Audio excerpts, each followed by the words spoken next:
L'interprétation s'oppose et influence la population qui s'engouffre dans des actes de revendication ou contre-revendication violente.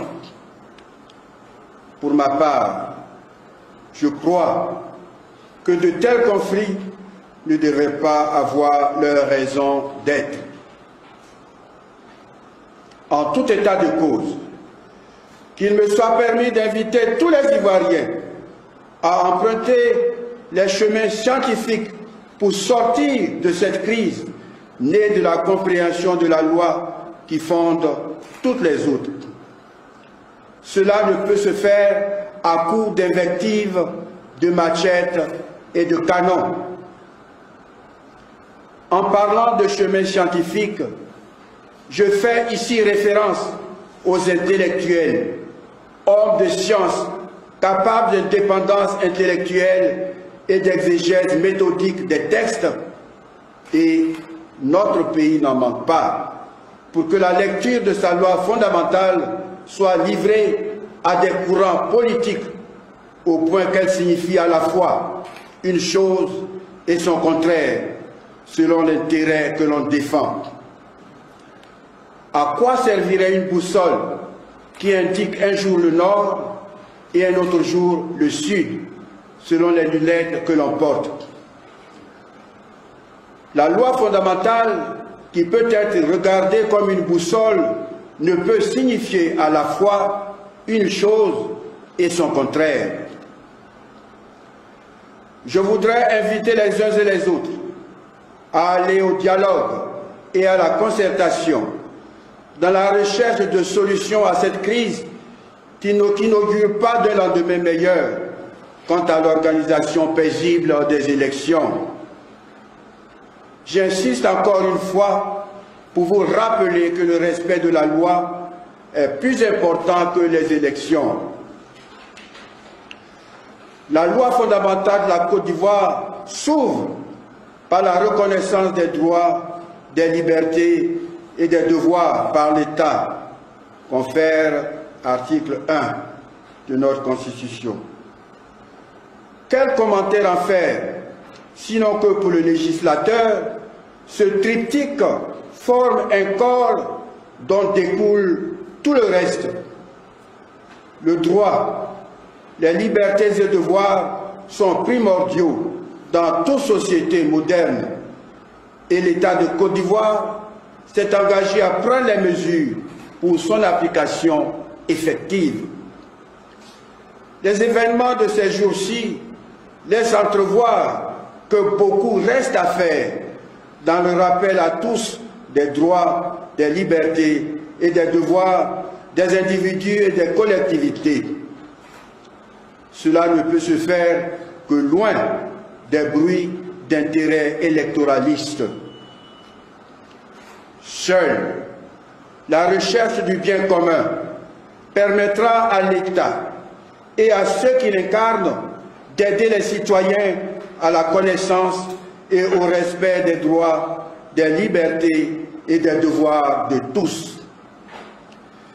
Si le droit de la personne humaine en général et à la vie en particulier est inviolable, confère l'article 1 et 2, l'on ne peut le sacrifier sur l'autel des intérêts particuliers et des élections censées nous apporter la paix et le développement.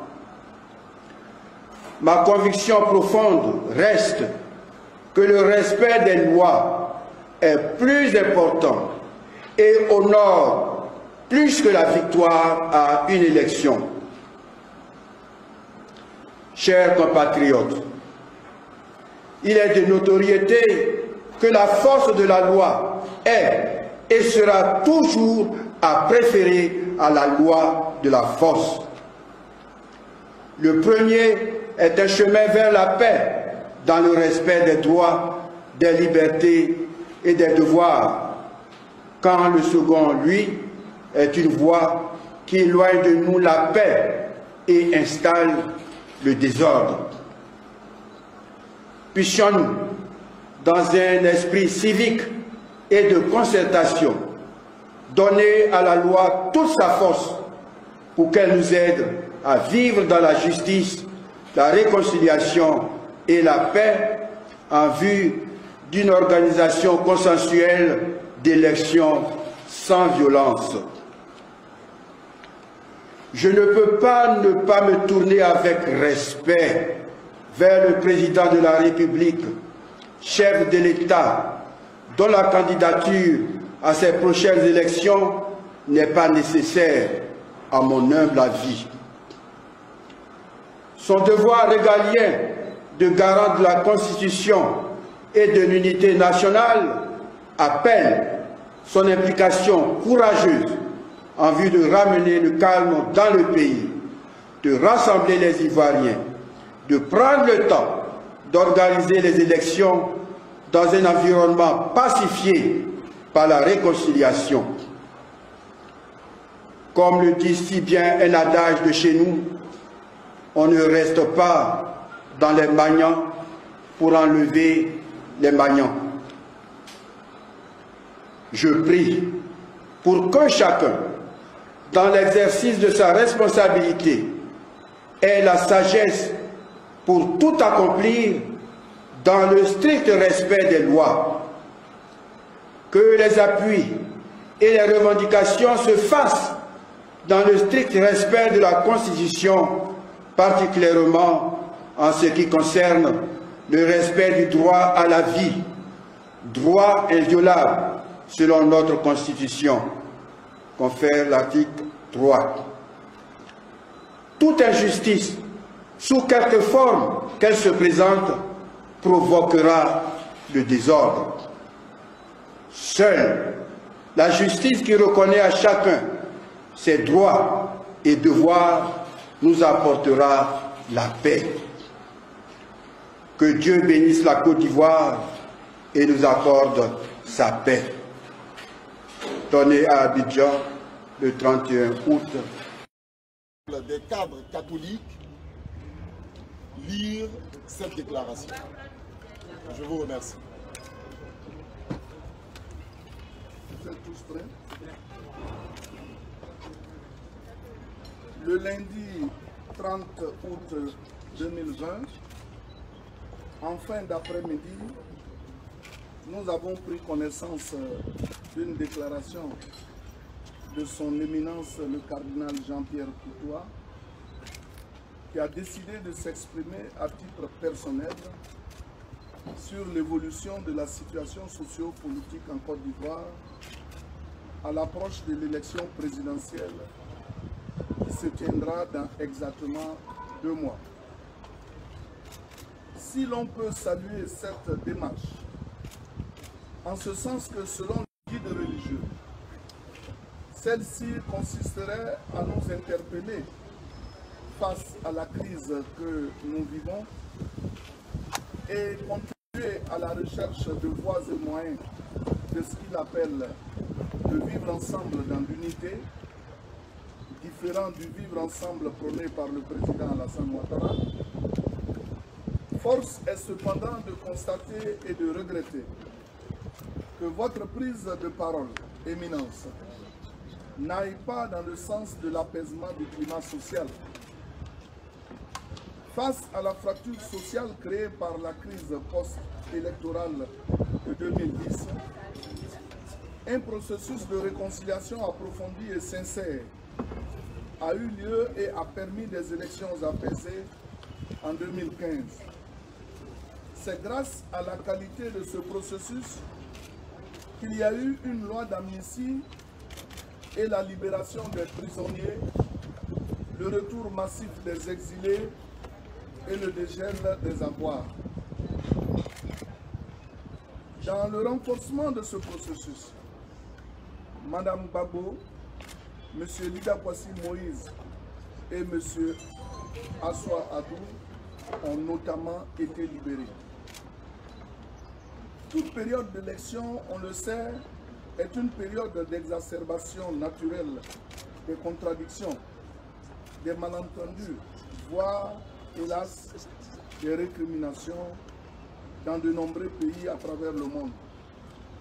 Mais c'est justement ce que l'application de la loi permet de régler. Car si la réconciliation est un processus fondamental, il est encore plus fondamental de constater que les élections permettent justement de garantir la continuité et la stabilité de la République. Elles seules permettent de forger l'état de droit sans lequel un processus de réconciliation ne peut prospérer. Il n'est donc pas juste d'affirmer que la réconciliation est plus importante que les élections. Par ailleurs, la non-tenue des élections à bonne date ouvrirait de façon certaine une période de vide juridique pouvant entraîner une situation chaotique.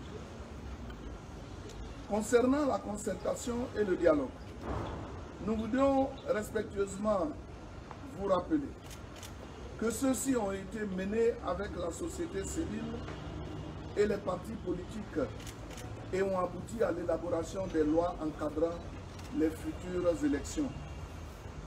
Ce processus de dialogue politique, piloté par le chef de gouvernement, ne s'est jamais interrompu. Et tout au long de ce processus, une attention particulière a été portée au strict respect de notre loi.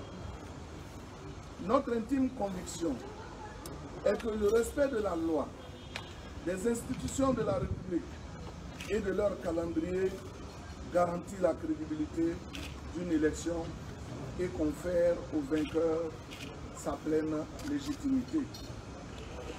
Concernant votre affirmation selon laquelle la candidature du président Alassane Ouattara n'est pas nécessaire à votre humble avis, nous voudrions vous rappeler que de l'humble avis de très nombreux Ivoiriens de toutes origines, toutes confessions, qui est la plus à même de garantir la paix, la stabilité et conséquemment l'achèvement du processus de réconciliation de la nation. Sauf à paraître partisans, faisons donc pleinement confiance au droit et à la démocratie, en laissant, après la validation des candidatures par le Conseil constitutionnel, le peuple souverain de Côte d'Ivoire juger in fine, lui et lui seul, le 31 octobre 2020, de la pertinence et de l'opportunité de l'ensemble des candidatures. Éminence, si vous nous permettez d'avoir la même franchise de ton que celle que vous avez adoptée hier, notre conviction profonde est que votre prise de position, plutôt que d'appeler à l'unité des Ivoiriens, au vivre ensemble dans la paix et à l'apaisement de tous les esprits, pourrait, dans les mains d'acteurs mal intentionnés, ouvrir la voie à l'exacerbation inutile des tensions à un moment crucial de la vie de la nation. Que deviendrait ainsi la Côte d'Ivoire si des hauts responsables religieux appartenant à d'autres confessions décidaient, comme vous, en violation du principe de la laïcité de l'État consacré par la Constitution, de prendre la parole pour se prononcer sur des sujets électoraux ou sur d'autres candidats. L'idée que nous faisons en effet d'un haut responsable de l'Église est qu'il soit rassembleur et il doit rassembler et non diviser. Qu'il doit veiller à la crédibilité des institutions et des gouvernants élus par le peuple souverain et non périodiquement les prendre pour cible. Il doit agir avec amour, œuvrer avec méthode et parfois avec discrétion, qui plus est dans l'État laïque et multidimensionnel qui est le nôtre, pour aider à la construction d'une véritable unité nationale. Dans le contexte actuel, Et avec cette volonté avérée de voir notre pays avancer, soyez sûrs, Éminence, que l'élection présidentielle se déroulera de manière apaisée et démocratique, dans la transparence et en toute sécurité. Parce qu'il nous semble aussi que l'immense majorité de nos concitoyens sait que le respect d'un calendrier électoral est non seulement le respect même de la loi, mais plus encore le respect profond d'une aspiration civique qui, par le débat des idées et des projets qu'elle permet, aide les pays à avancer vers la modernité, à rencontrer sa maturité. En effet, nous croyons, Éminence, que tous nos frères et sœurs, qu'ils partagent votre foi ou qu'ils en confessent une autre, qu'ils soient du nord ou du sud, du centre, de l'est ou de l'ouest, veulent avancer ensemble. Qu'ils entendent aller de l'avant pour construire le pays dans la paix et l'harmonie. Duc in altum, dit l'évangile de Luc 5, 7. Que vous appréciez, nous a-t-on dit. Avance au large et n'aie pas peur. C'est la signification. Les Ivoiriens veulent avancer et n'ont pas peur de l'avenir. Daignez, Éminence, agréer l'expression de notre très profond respect. J'ai parlé au nom des cadres catholiques et je voudrais donc vous remercier de votre bien aimable attention. Les cadres catholiques du RHDP.